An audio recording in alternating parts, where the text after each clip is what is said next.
जिस चीज़ को डिस्कस कर रहे हैं वो हमारे पास है lecture topic organisation of compiler. ये हमारा चल रहा है और इसमें हम देखेंगे मिडल मिडल एंड और back end. Students back end तो हम शायद इसको डिस्कस ना कर पाएँ क्योंकि ये काफ़ी लेंथी टॉपिक है। अगले आने वाले 1-2 लेक्चर में हम इसको कवर करेंगे।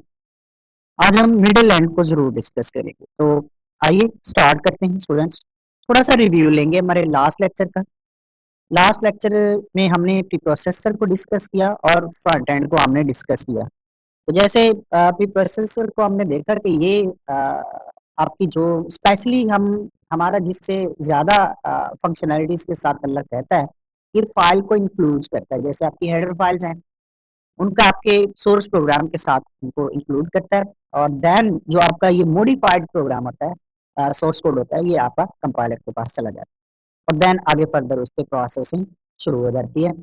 तो इसका काम ये है, इसलिए हमने इसको ऑर्गेनाइज़ेशन में देखा किस हद तक जो है वो इसका ताल्लुक रहता है। इसके अलावा और भी ये चीज़ें इसकी फंक्शनैलिटीज़ होती हैं, जैसे मॉडर्न जो लैंग्वेज हैं, उनमें आपके जो जो पुरानी लैंग्वेज हैं, ओल्ड लैंग्वेज पड़ी हुई है हमारे पास काफ़ी सारी, तो उनके अंदर ये मॉडर्न कंस्ट्रक्ट्स को शामिल कर दें। जैसे आपके पास स्पेशली हम देखें फंक्शंस हैं या हमारी क्लासेस हैं, ऐसे जो स्ट्रक्चर होते हैं हमारे, इनको ये इंक्लूड कर देता है। इसके अलावा मैक्रोज़ को भी शामिल करता है हमारे सोर्स प्रोग्राम हमारे प्रोग्राम्स में मैक्रोज़ को भी हम इसमें शामिल कर सकते हैं। ये इसकी फंक्शनैलिटी है। इसके बाद स्टूडेंट्स हमने फ्रंट एंड को डिस्कस किया। फ्रंट एंड में हमारे पास 2 इसके पार्ट्स थे। नंबर 1 स्कैनर को हमने देखा और उसके बाद हमने पार्सर को डिस्कस किया।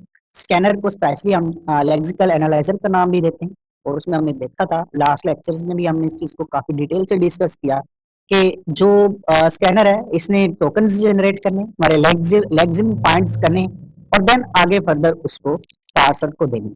और पार्सर जो है ये हमारा उसमें सिंटैक्स एनालिसिस करता है। सिंटैक्स एनालाइजिंग ये चीज़ है कि आपके जो भी इडियम्स आपके लेक्सिम आते हैं या आपके टोकन्स आते हैं, उनको एक ख़ास लैंग्वेज के हिसाब से चेक करता है कि क्या ये टोकन्स जो हैं, ये इस लैंग्वेज का हिस्सा हैं या नहीं है। तो हमने उसमें और साथ ही उनको सेपरेटली उनको सेपरेट कैटेगराइज़ भी करता है और फिर हमने इसमें कॉन्टेक्स्ट फ्री लैंग्वेज को भी डिस्कस किया, कॉन्टेक्स्ट फ्री ग्रामर को भी हमने डिस्कस किया कि किस तरीके से आपके ऑटोमेटिक के अंदर एक खास लैंग्वेज जनरेट की जाती है और उसके ऊपर हम प्रोडक्शन रूल्स को अप्लाई करते हैं और प्रोडक्शन रूल्स को अप्लाई करते हुए हम एक खास लैंग्वेज को जनरेट करते हैं और फिर ये जब लैंग्वेज जनरेट हो जाती है तो फिर देन आगे फर्दर जो आपका सिंटैक्स एनालाइजर है या आपका जो पार्सर है, ये उस लैंग्वेज में से आपके जो सिंटैक्सेस होते हैं या आपके जो टोकन्स होते हैं, उनको चेक करता है कि ये इस लैंग्वेज का हिस्सा है या नहीं। हमने तफ़सील से डिस्कस नहीं किया था, हमने जस्ट एक ग्रामर को देखा था, जो कि हमारे पास एक अ, मैथमेटिकल एक्सप्रेशन की ग्रामर थी, जिसमें हमने देखा कि initial plus rate multiply by 60 इसको हमने देखा और उसके हमने एक ग्रामर को एज़ एग्ज़ाम्पल डिस्कस किया कि किस तरीके से उसके जो टपल्स हैं ग्रामर के, उनको किस-किस तरीके से ये पार्सर आइडेंटिफ़ाई करता है और फिर देन आगे फर्दर उसको प्रोसेसिंग में लेके तो स्टूडेंट्स आने वाले लेक्चर्स में इंशाल्लाह इनको हम डिटेल से डिस्कस भी करना है और हमने इसको बाकायदा डेवलपिंग करना है। तो ये चीज़ें आपके सामने आती जाएँगी। आप I again request you to please read out your last semester subject automata. You will have not to be confused in our next coming lecture. तो स्टूडेंट्स नेक्स्ट ये वही स्ट्रक्चर है हमारे सामने कंपाइलर ऑर्गेनाइजेशन में हमने इस चीज़ को लास्ट भी देखा कि प्रीप्रोसेसर है, उसके बाद सोर्स कोड में देन फ्रंट एंड में आ रहा है, फ्रंट एंड से हमारे पास इंटरमीडिएट रिप्रेजेंटेशन जनरेट हो रही है और रिप्रेजेंटेशन ये इंटरमीडिएट जो रिप्रेजेंटेशन है, ये देन जा रही है मिडल एंड के पास। तो स्टूडेंट्स आज का टॉपिक भी हमारा ये मिडल एंड ही है, हम इसको डिस्कस करेंगे और ये मिडल एंड जो है, ये एक और इंटरमीडिएट रिप्रेजेंटेशन को जनरेट करेगा और देन आगे बैकएंड को प्रोवाइड कर देगा। तो आज का जो डिस्कशन है स्टूडेंट्स ये हमारा मिडल एंड ही है, तो आइए हम इस चीज़ को देखते हैं ये कैसे होगा। स्टूडेंट्स यहाँ पे हमारे पास मिडल एंड है। स्टूडेंट्स मिडल एंड अगर हम इसको ज़्यादा बेहतर नाम देना चाहें तो ये हमारा कोड ऑप्टिमाइज़र है, कोड ऑप्टिमाइज़र। अच्छा स्टूडेंट्स, ये ऑप्टिमाइज़, ऑप्टिमल, ये लफ्ज़ जो है, इनका लफ्ज़ी मतलब अगर हम देखें तो ये कुछ ऐसे बनता है कि कोई काम आप बहुत अच्छा करना चाहते हैं, एक काम आप अच्छा कर रहे हैं, वो अच्छा काम है। एक आप काम बहुत ही अच्छा करना चाहते हैं, तो वो आपका जो वर्क है वो ऑप्टिमल। अब यहाँ कोड ऑप्टिमाइज़र का मतलब ये है कि आपके कोड को बेहतर बनाना है, बहुत अच्छा बनाना है। किस लिए बनाना है? ये अगली स्लाइड्स में हम इसी चीज़ को डिटेल से डिस्कस करने वाले हैं। लेकिन यहाँ पे हम इस मिडल लैंड में जिसमें हमारे पास कोड ऑप्टिमाइज़र है, इसको अगर हम देखें तो ये स्पेशली जो ये चीज़ है, वो ये इसलिए है कि हम अपने कोड को, जो हमारा सोर्स कोड है और उसके टोकन भी जनरेट हो चुके हैं और उसकी सिंटैक्स एनालिसिस भी उसके ऊपर हो चुका है, और फिर देन हमारे पास जो इंटरमीडिएट रिप्रेजेंटेशन जनरेट हुई है, इन 2 फेसेस के बाद जो हमारे पास इंटरमीडिएट रिप्रेजेंटेशन आई है, वो अभी ऑप्टिमल नहीं है। उस इंटरमीडिएट रिप्रेजेंटेशन को एक बेहतरीन फॉर्म में लेके आना है, इसलिए कि आगे जो फर्दर प्रोसेस चलना है, स्पेशली हम बैकएंड के ऊपर बात करेंगे, तो ये कोड जो हमारा इंटरमीडिएट रिप्रेजेंटेशन की शक्ल में हमारे पास है, ये वहाँ पे बेहतरीन तरीके से इसको यूटिलाइज़ किया जा सके और उसके ऊपर जो आगे बैकएंड पे प्रोसेसेस अप्लाई होने हैं, वो बेहतरीन तरीके से हो सके। उन प्रोसेस जो आगे फर्दर अप्लाई होने हैं बैकएंड में, उन वहाँ पे कोई प्रॉब्लम क्रिएट ना हो, वहाँ पे कोई इश्यूज़ क्रिएट ना हो, तो इस मकसद के लिए ये हमारे पास ऑप्टिमाइज़ेशन का प्रोसेस है, जिसके लिए हमारे पास कोड ऑप्टिमाइज़र है। आइए स्टूडेंट्स, यहाँ पे एक कोड लिखा हुआ है, मैं इस पे अभी बात नहीं करता। ये एक एफिशिएंट कोड है। किस हवाले से कोड है? स्टूडेंट्स सामने चलें थोड़ी-सी बात करते हैं इस पे। लास्ट हमने देखा था कि जब आपके पास सिंटैक्स एनालाइज़र ने कोड जनरेट किया, तो स्पेशली आपके पास 3 फॉर्म्स में 3 एड्रेस कोड की शक्ल में आपके पास डाटा था। तो यहाँ पे अगर आप इसको देखें, तो वहाँ पे मल्टीपल लाइन्स थी, ज़्यादा लाइन्स थी। अब यहाँ पे आप देखें तो 2 लाइन्स में या 2 स्टेटमेंट्स में आपके पास एक कोड आ रहा है। ये जो कोड है वो लेस या रिड्यूस्ड कोड है, ये थोड़ी शक्ल में आपके पास कोड है। ये इस ऑप्टिमाइज़र की वजह से, कोड ऑप्टिमाइज़र की वजह से ये अब एक रिड्यूस्ड फॉर्म में है और एफिशिएंट कोड है। कैसे एफिशिएंट कोड है? ये चीज़ हमने स्टूडेंट आगे फर्दर जो हमारे पास स्लाइड्स आ रही हैं, हम उन पे बात करें। तो स्टूडेंट्स, मिडल एंड, जैसे मैंने अभी पिछली स्लाइड पे कहा कि अगर हम मिडल एंड को कोड ऑप्टिमाइज़र या सिंपली हम उसको ऑप्टिमाइज़र का नाम भी देंगे, इसकी बात करें तो ज़्यादा बेहतर है। ये आपकी जो बुक मैंने आपको सेंड की है, ये वहाँ से टेक्स्ट लिया। अच्छा लिखा हुआ है, अच्छा पैराग्राफ है, इसको देखें, आपको समझ आ जाएगी, रीड आउट कीजिएगा। ये आप इसको देखें। यहाँ कहता है कि जब the machine independent code optimisation phase, machine independent code optimisation phase, students ये लाइन समझने के काम, मैं यहाँ इसको हाईलाइट जरा कर लूँ प्लीज, ताकि ये जरा बेहतर तरीके से हम इसको देख सकें।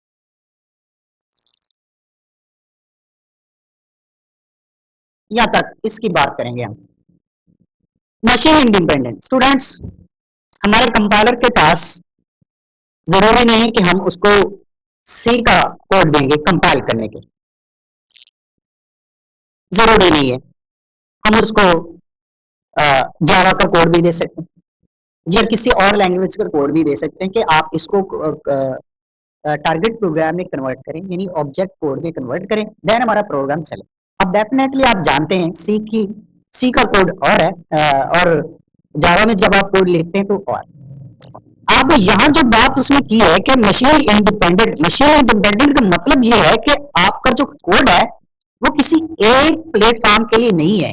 मसलन आप ये सोचें कि आपका जो कंपाइलर है वो सिर्फ सी के प्रोग्राम को कन्वर्ट करेगा ऑब्जेक्ट कोड में या टारगेट कोड में, तो ये फिर एक प्लेटफॉर्म डिपेंडेंट बात आ जाती है, या एक स्पेसिफिक कोड को वो कन्वर्ट कर रहा है। लेकिन अगर हम ये सोचते हैं कि अगर हमारे पास कोई भी कोड आता है, किसी भी लैंग्वेज का सोर्स प्रोग्राम आता है और उसको वो कन्वर्ट कर रहा है, आपका कंपाइलर उसको आगे ऑब्जेक्ट कोड में कन्वर्ट कर रहा है, तो this is called machine independent code optimisation phase, code optimisation. कि आपका जो कोड है वो, यानी आपका जो कंपाइलर है वो सिर्फ किसी एक स्पेसिफिक लैंग्वेज के सोर्स कोड को कन्वर्ट नहीं कर रहा, उसके पास कोई भी आ जाता है तो उसको वो कन्वर्ट करेगा। और ऐसा ही होना है स्टूडेंट्स। बहुत सारी फॉर्म्स होती हैं, बाज कंपाइलर जो होते हैं वो स्पेसिफिक लैंग्वेज को कन्वर्ट करते हैं, बाज कंपाइलर ऐसे भी हैं कि उनके पास किसी भी लैंग्वेज का कोड आ जाए तो वो उसको कन्वर्ट कर देते हैं। जैसे अगर आप डेव सी प्लस प्लस को देखें तो ये आपके पास जो इस आईडी में जो आपके पास कंपाइलर है वो आपके सी और सी प्लस प्लस या फर्दर किसी और लैंग्वेज के जो कोड है उनको भी कन्वर्ट करता है। तो बहरहाल किसी स्पेसिफिक लैंग्वेज के कोड को नहीं, कोई भी डिफरेंट लैंग्वेज के कोड आ जाए और उनको कन्वर्ट किया जाए तो this is called machine independent. और ये जो फेज है, यहाँ ये जो मरहला है, इसको हम machine independent code optimisation phase का नाम देते हैं। क्या करता है? Attempts to improve the intermediate code. Intermediate code जैसे पिछली स्लाइड में आपने देखा कि हमारे पास आई आर इंटरमीडिएट रिप्रेजेंटेशन आ रही है, आफ्टर सिंटैक्स एनालिसिस के बाद हमारे पास ये आई आर आ रहा है।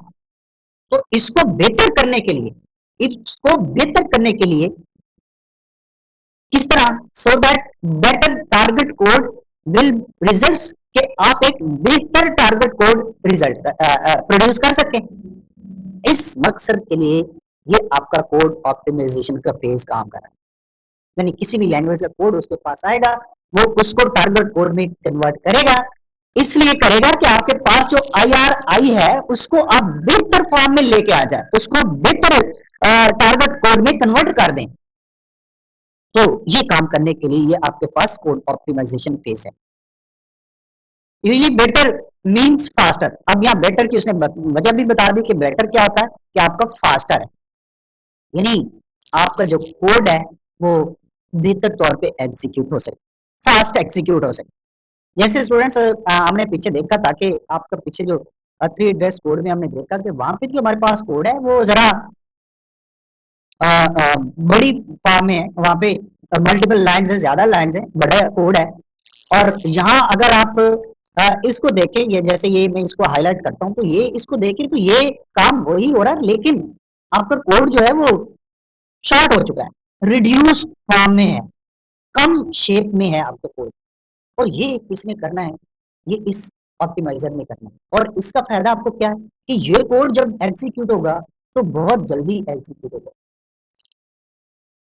इस मकसद के लिए स्टूडेंट्स ये कोड ऑप्टिमाइजर को इस्तेमाल किया जाता है। बट अदर ऑब्जेक्टिव में भी डिजाइन, लेकिन कुछ और भी, इस सिर्फ ये नहीं है कि आप इस कोड को कन्वर्ट कर दें ऐसी बेहतर फॉर्म में कि वो जल्दी फास्ट एग्जीक्यूट हो, नहीं, कुछ और भी है। जैसे आपके शॉर्ट कोड, कि आप कोड को शॉर्ट कर दें, जैसे मैं अभी बात कर रहा था, या टारगेट कोड को ऐसा बना दें जो कंज्यूम करे आपकी लेस पावर को कंज्यूम करे। आप अपने कोड को इस कदर बना दें, शॉर्ट बना दें, और आपका लेस पावर, डेफिनेटली स्टूडेंट्स जब आपका कोड ही शॉर्ट होगा तो जल्दी वो एग्जीक्यूट होगा, तो यकीनन जो प्रोसेसर है उसका सोर्सेज भी कम यूटिलाइज होंगे, उसका टाइम भी कम यूटिलाइज होगा, तो ये उसकी पावर जो कंज्यूम हो रही है ये भी लेस होगा। ये काम करने के लिए हमारे पास कोड ऑप्टिमाइजेशन फेज है, या सिंपली हम इसको कहें तो कोड ऑप्टिमाइजर। जैसे स्टूडेंट्स यहाँ पे वो कह रहा है कि आपके पास अगर कोई स्ट्रेट फॉरवर्ड एल्गोरिदम है जो आपका इंटरमीडिएट कोड जनरेट कर रहा है। अच्छा स्टूडेंट्स, एल्गोरिदम आप जानते होंगे, ये आपके वो जो आप कोड लिखते हैं, कोड लिखने से पहले आपको यकीनी तौर पर एल्गोरिदम डिफाइन करना पड़ता है, फिर देन आप अपना सोर्स कोड डिफाइन करते हैं। ये हमारी डिस्कशन नहीं है, एल्गोरिदम का चार सा थोड़ा सा ये बात है कि आप कोई एल्गोरिदम है वो इंटरमीडिएट कोड जनरेट कर रहा है, तो फिर देन जैसे यहाँ पे वो कहता है कि using instruction for each operator in the tree representation that comes from the semantic analysis. अब जैसे आपकी एक ट्री जनरेट हुई है, पिछले पेज पे हमने देखा फ्रंट एंड में, जहाँ पे सिमेंटिक एनालिसिस हुआ हमारा और एक ट्री जनरेट हुई, तो एक स्ट्रेट फॉरवर्ड वो आपका एल्गोरिदम है, उसने सीधे सीधे से ये काम करना है कि आपकी ट्री को जनरेट कर देना है, यानी आपके जो नोड्स हैं वो बना देने, लीफ बना देने, ये चीजें उसने जनरेट कर देनी। अब इस ये जो आपके पास ट्री जनरेट करने वाला जो एल्गोरिदम है, इसके बाद आपके पास क्या चीज है? इसके बाद आपके पास कोड ऑप्टिमाइजेशन है। ये किस चीज के लिए रिस्पॉन्सिबल है? To generate code, good target code, कि इसने एक अच्छा कोड जनरेट करना है, इसने एक अच्छा कोड जनरेट करना। अब ट्री तो डेफिनेटली एक सीधा सीधा सा काम था, उसने कर दिया, ट्री जनरेट हो गई, लेकिन इस ट्री को आगे लेके चलें तो बहुत सारी प्रॉब्लम आ सकती। क्या प्रॉब्लम आ सकती है, ये चीजें हमारे सामने रहेंगी। तो बहरहाल इस ऑप्टिमाइजर ने कोड को इस फॉर्म में कर देना है कि वो बहुत जल्द एग्जीक्यूट हो और उस पर पावर भी कम से कम खर्च हो। अब अगेन वही बात आ गई, जैसे यहाँ पे देखिए, the optimiser can reduce that the conversion of 60 from integer to floating point can be done once. Students, हमने देखा कि आपका जो 60 हमारे पास कांस्टेंट था, इसको कन्वर्ट होना है, इसको तब्दील होना है फ्लोटिंग पॉइंट नंबर, बिकॉज आपके पास जो पीछे ऑपरेंड्स पड़ा था रेट के नाम से, वो आपका फ्लोटिंग पॉइंट नंबर का है। अब चूंकि ये इंटीजर का है और वो फ्लोट का है, तो इसको इसलिए फ्लोट में कन्वर्ट होना है। अब ये कन्वर्जन जो है, ये इस तरीके से होनी चाहिए कि ये एक दफा ही कन्वर्जन का प्रोसेस हो, फिर आगे फर्दर जहां जहां पे इस 60 को इस्तेमाल किया जाए, जहां जहां पे आगे फर्दर ये प्रोसेस में आए 60, तो ये अब वो इंटीजर वैल्यू ना रहे, ये आपकी फ्लोटिंग पॉइंट नंबर बन जाए। तो अच्छा, अगर ऐसा नहीं होता, फॉर एग्जाम्पल आप सोचते हैं कि जी हम इसको 60 रहने देते हैं, तो फिर ये प्रॉब्लम है, फिर आपका फ्लोटिंग पॉइंट नंबर कहाँ जाएगा? उसको किस शेप में रिप्रेजेंट किया जाए? 60 को रिप्रेजेंट किस शेप में किया जाए? आगे फर्दर जब रिजल्ट बने तो वो क्या फ्लोटिंग तो बनाए या इंटीजर टाइप का बनाए, किस शेप में बनाए उसको, ये प्रॉब्लम रहेगा। अच्छा, हर फेज पे भी इसको कन्वर्ट करना, ये भी प्रॉब्लम है। मसलन आप पहले फेज पे आपने उसको कन्वर्ट कर लिया, आगे उसको कन्वर्जन नहीं दिया अगले फेज को, और उसको फिर कन्वर्ट करना पड़ेगा। आप दूसरे फेज पे इसको कन्वर्ट किया, आगे कन्वर्जन फॉर्म आपने नहीं प्रोवाइड की, कंपाइलर ने आगे फर्दर प्रोसेस को नहीं दी, उसको फिर कन्वर्ट करना पड़ेगा। तो लिहाजा ऐसा होना चाहिए कि ये जो कन्वर्जन है, ये सिर्फ एक दफा ही होनी चाहिए, आगे जहां जहां ये 60 का यूज किया जाएगा, वहां पे फर्दर उसकी कन्वर्जन ना करनी पड़े। तो ये काम करने के लिए ये आपके पास कोड ऑप्टिमाइजर, इसने ये काम किया। जैसे यहाँ पे इसकी अगर आप पढ़ के देखें, तो यहाँ पे भी इसने यही कहा कि floating point can be done once, ये एक ही दफा करेगा for all the compile run, जितनी दफा ये काम कंपाइलिंग का काम चलता रहेगा, प्रोसेस चलता रहेगा, ये सिर्फ एक ही दफा। तो यहाँ पे so the int into float operation can be limited by the replacing the integer 60 by the floating point number 60.0। लिहाजा ये जो एंड टू फ्लोट का ऑपरेशन है, ये सिर्फ एक ही दफा हो जाएगा, तो फिर आपका जो 60 है, ये 60 नहीं रहेगा, ये क्या बन जाएगा? 60.0। तो इस मकसद के लिए ये आपका काम।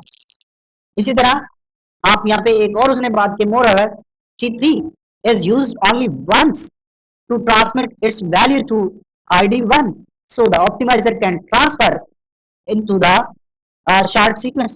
अब यहाँ देखें कि आपका जो आप देख रहे हैं, जैसे आपके पास T3 है, ये आपका थर्ड एड्रेस है, आपने थर्ड एड्रेस कोड में आपने देखा था कि आपके पास 3 एड्रेस होते हैं। तो इस 3 के अंदर जो है वो आपकी वैल्यू जा रही थी कि आपकी जो वैल्यूज जो है वो उसमें आनी है, और इस दोनों की जब मल्टीप्लिकेशन होगी तो T1 में आएगी, और T1 की आगे ID2 के साथ प्लस होके ID1 में उसकी वैल्यू आ जाएगी। तो स्टूडेंट्स इसी चीज को रिमूव कर दिया गया है, इसी चीज सॉरी रिड्यूस कर दिया गया है कि आप देखेंगे यहाँ पे जो T3 है इसको एक दफा is use once to transfer its value to ID के ID1 के अंदर इसकी वैल्यू को ट्रांसफर करने के लिए इसको एक दफा यूज कर लिया गया। अब उसकी जरूरत नहीं है, अब उसकी जरूरत नहीं, तो लिहाजा जब पीछे ट्रांसफर हो गया तो जब इस ऑप्टिमाइजर के पास आएगा तो ये दो स्टेटमेंट्स के अंदर ये काम कर देगा। अब आप यहाँ देखें जैसे ये 60.0 है, इसको ID3 के साथ मल्टीप्लाई किया जा रहा है और रिजल्ट T1 में आ रहा है, तो T1 को देन ID2 जिसमें आपके पास इनिशियल पड़ा हुआ है उसके साथ जमा करके ID1 में जाके उसको स्टोर कर दे। तो अब ये तीसरी जो एड्रेस है उसकी जरूरत ही नहीं होगी, तो ये काम इसने करना है, ये इस ऑप्टिमाइजर है। तो इस मकसद के लिए स्टूडेंट्स इस कोड ऑप्टिमाइजर को यूज किया।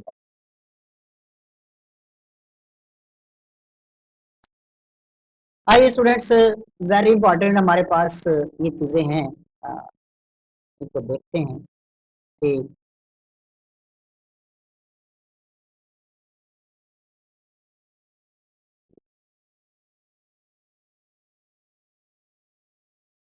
स्टूडेंट्स मैं इनको क्लियर कर लूँ प्लीज।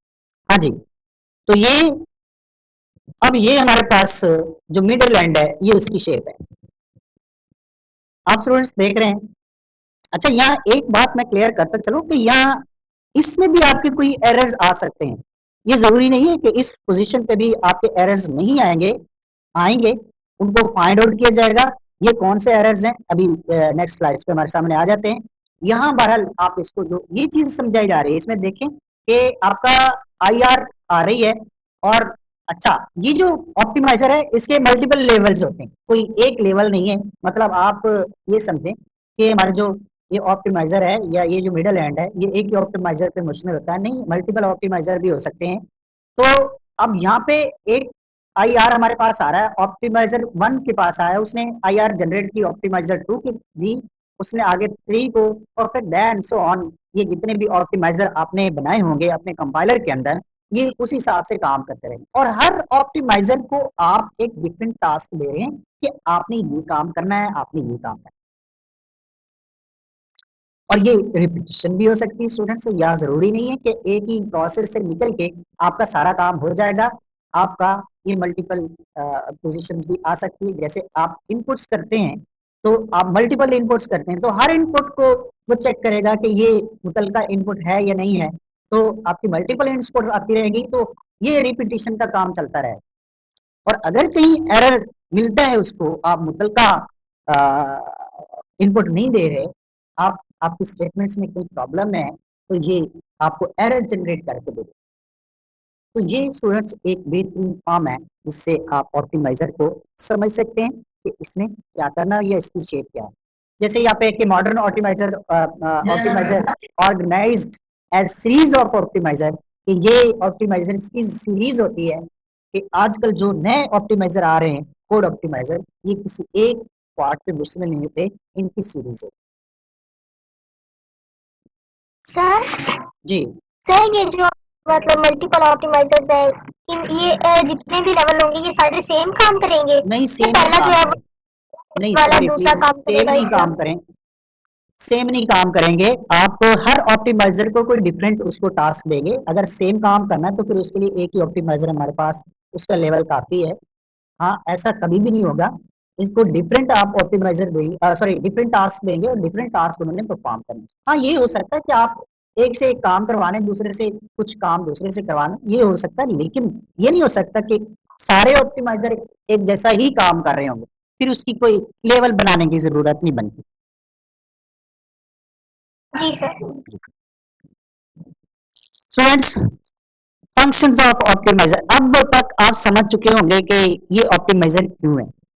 इन्हीं चीजों को जरा डिटेल से देखते हैं कि ये इसके मेन गोल्स क्या हैं, इसके मेन फंक्शंस क्या हैं।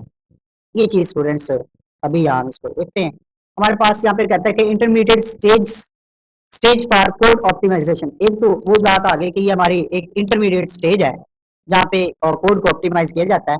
और ये करता क्या है, analyses I R and re right I R, analyse I R and read I R. जैसे आपने देखा कि आपके पास थ्री एड्रेस कोड आया, उसने उसको रिड्यूस कर दिया दूसरी फॉर्म में, इस शेप में उसको रिड्यूस किया कि ये अब जब आगे फर्दर बैकएंड के पास जाएगा और वहां पे इसको इसके ऊपर डिफरेंट ऑपरेशन होने हैं, ये आगे लेक्चर में देखेंगे। बहरहाल थोड़ा सा मैं बता दूं, जैसे वहां पे इनको रजिस्टर्स असाइन होने हैं, आगे फर्दर इसके ऊपर प्रोसेसर ने काम करना है, तो रीच अगर शॉर्ट होगा, थोड़े रिड्यूस होगा, तो वो जल्दी हो जाएगा और आगे उसके प्रोसेसर के जो सोर्सेज हैं जैसे रजिस्टर है वो भी कम से कम यूटिलाइज होंगे, कम से कम इस्तेमाल किए जाएंगे। तो ये इस ऑप्टिमाइजर ने आपका जो आई आर इंटरमीडिएट रिप्रेजेंटेशन है उसको रीराइट एनालाइज करके जो उसमें फालतू चीजें वो निकाल देनी है और उसको शॉर्ट फॉर्म में लिख रीराइट कर देना है, उसको दोबारा से लिख देना है। ये इस ऑप्टिमाइजर का काम है।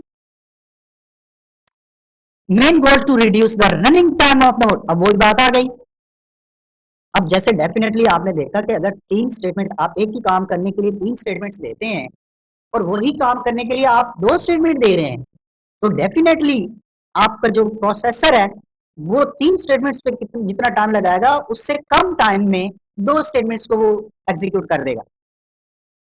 मेन गोल ये है, मेन गोल ये। अगेन वही बात कि power consumption and space used is improved. Power consumption and space, अच्छा यार स्टूडेंट्स, पावर कंजप्शन की बात हम करते हैं तो ये जो बात ये है कि आपके जो यूटिलाइजेशन होनी है प्रोसेसर के पास, ये कहना आपके सोर्स आपके ऑब्जेक्ट कोड को या आपके कोड को प्रोसेसर नहीं चलाना है, तो उसके प्रोसेसर से एक काफ़ी सारी चीज़ें बनती हैं, जैसे वहाँ पे स्पेस, प्रोसेसर से टाइम चाहिए, उसका लाइफ साइकिल चलना है, ये सारी चीज़ें काम होनी है। ये पावर कंजप्शन की बात है कि प्रोसेसर कितना टाइम लगाता है, उसको आपकी स्टेटमेंट को चलाने के लिए कितने कितने काम करने पड़ रहे हैं। ये अगर काम थोड़े करने पड़ रहे हैं तो उसकी पावर कम कंज्यूम हो रही है, ये चीजें उसमें आती है। और दूसरा ये कि आपकी जो स्पेस यूजेज है, इसका मतलब ये है कि अगर आपके सोर्स कोड में, सॉरी हम इसको आप सोर्स कोड नहीं कह सकते, हम इसको ऑब्जेक्ट कोड कह सकते हैं कि आपके ऑब्जेक्ट कोड ऐसा बना है जिसमें कम से कम रजिस्टर इस्तेमाल हो रहे हैं। स्टूडेंट्स रजिस्टर भी आप जानते होंगे, थोड़ा सा इनकी बात कर लें। जैसे आपके पास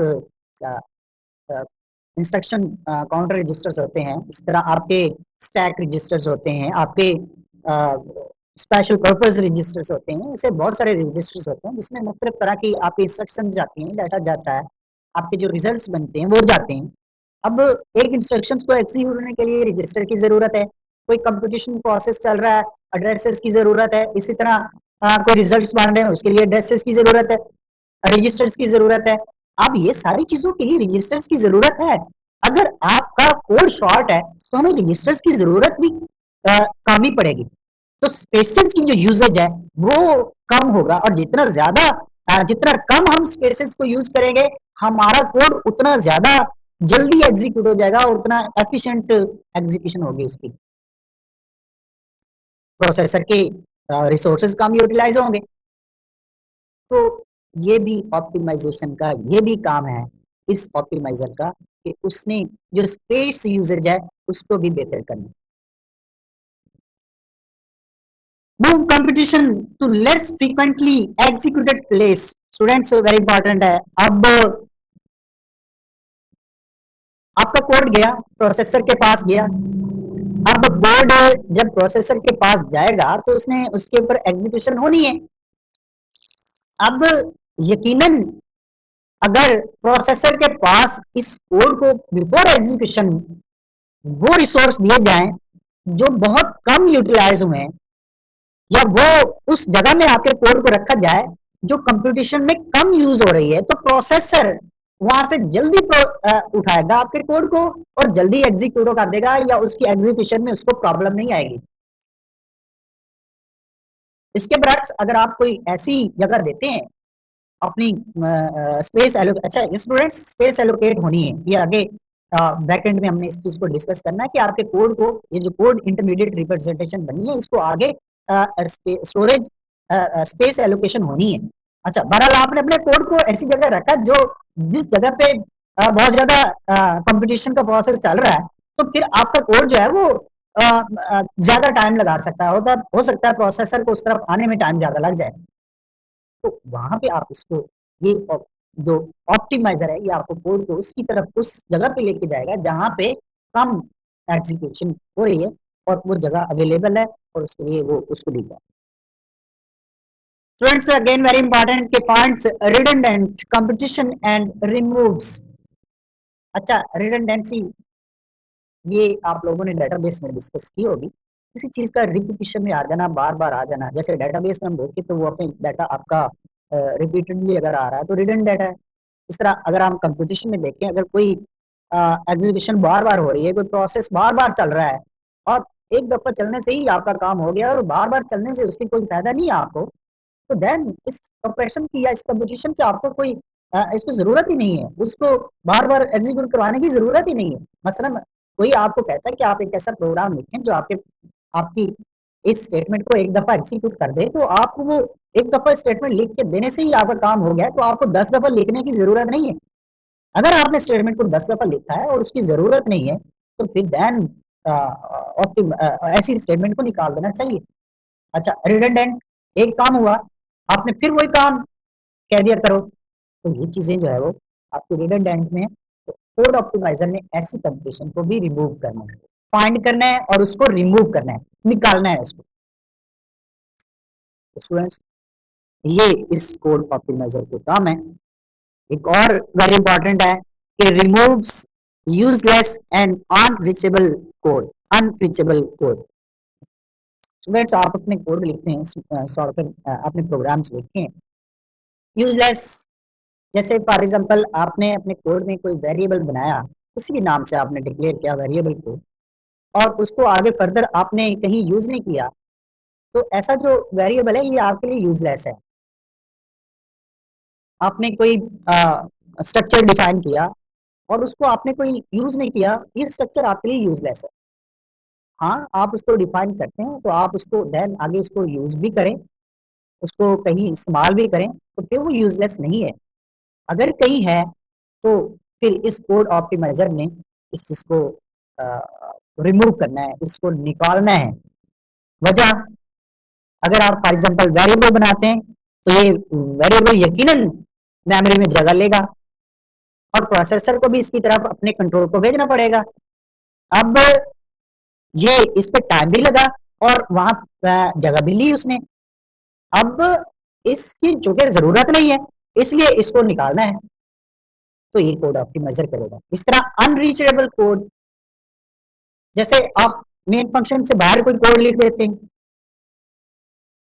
आपने फंक्शन डिफाइन किया, उसको कॉल ही नहीं किया, या आप जैसे आपने उसमें डिस्कस किया होगा क्लासेस में कि आप कोई एक मेंबर फंक्शन डिक्लेयर करते हैं और उसको एक ऐसा ऑब्जेक्ट असाइन कर देते हैं जो आपने ऑब्जेक्ट डिक्लेयर ही नहीं किया, और उस ऑब्जेक्ट के जरिए से आप, या वो ऑब्जेक्ट उस क्लास का है ही नहीं, आप उस ऑब्जेक्ट के जरिए से आप उस कोड को एक्सेस करने की कोशिश कर रहे हैं, तो दिस इज अनरीचेबल कोड।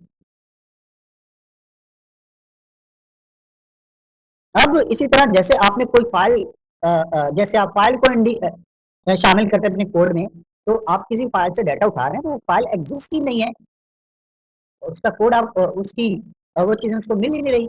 ऐसी तमाम चीजों को उसने फाइंड आउट करना है और इनको रिमूव भी करना है, इसलिए कि आपका जो कोड जब आगे यूटिलाइज सॉरी एग्जीक्यूशन की तरफ आएगा तो उसमें कोई प्रॉब्लम नहीं आएगी और आपका कोड आसानी से एग्जीक्यूट हो जाएगा। स्टूडेंट्स, ये सारी वही बातें हैं जो हम डिस्कस कर रहे हैं। हाँ, कहीं नई नई चीजें हमारे सामने आ रही हैं, उनको देख रहे हैं।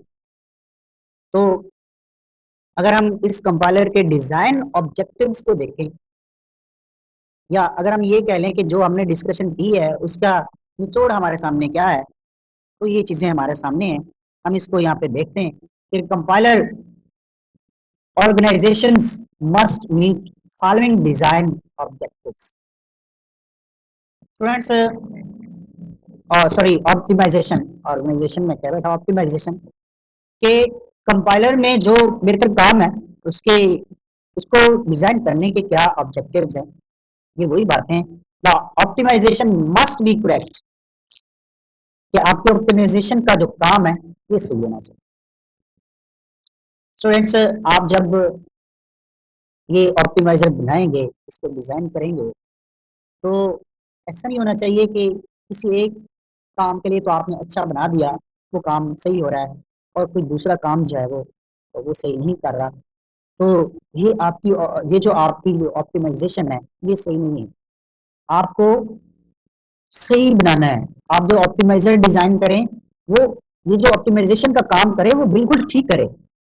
किसी एक स्टेज पे सही करे और किसी एक स्टेज पे सही ना करे, तो ऐसा नहीं होना चाहिए। वो आपकी इस ऑप्टिमाइज़ेशन को सही तरीके से परफॉर्म करे।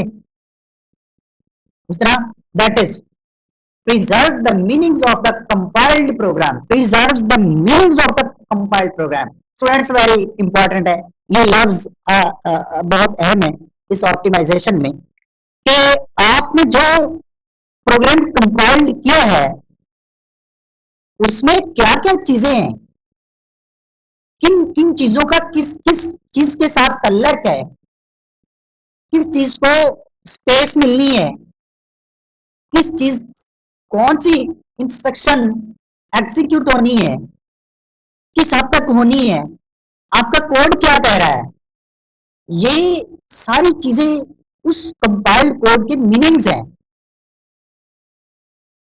इनको महफूज रखना है।